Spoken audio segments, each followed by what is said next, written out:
少しはできそうですわね。やるじゃないか。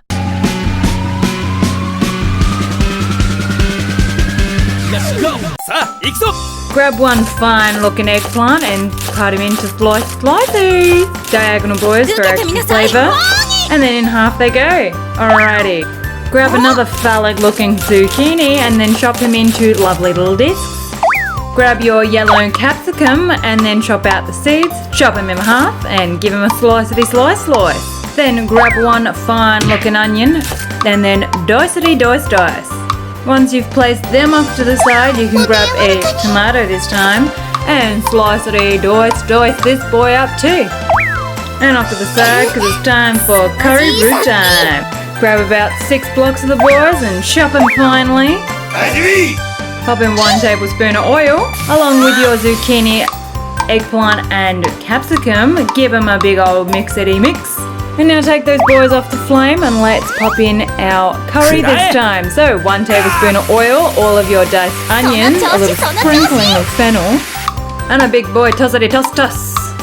In goes about 300 grams of minced meat. Forget to film tomatoes going in, but tomatoes. Ta-da! And another big old mixity mix. And a nice stirrity stir. Alrighty, once that's looking nice and fine, shove in all of that curry roux. If he's looking a bit dry at this stage, maybe add in a little splash of water.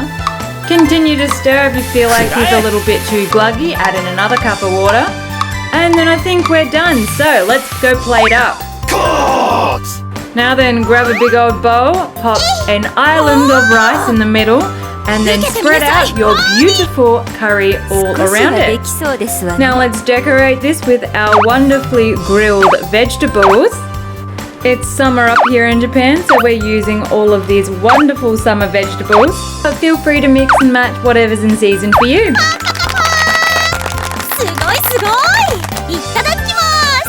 So in terms of tips, the only thing that I can really think of is to make sure that you haven't put too much curry roux in with too little water. Now for those who don't like vegetables all that much, this might be a winner for you. Without the refreshing sweetness from all of these beautiful summer vegetables, you miss out on a lot with this, so definitely try to add them in. But other than that, you should be fine. If you like what we do this pretty much every day, so leave a comment, maybe like and subscribe, and we'll see you tomorrow.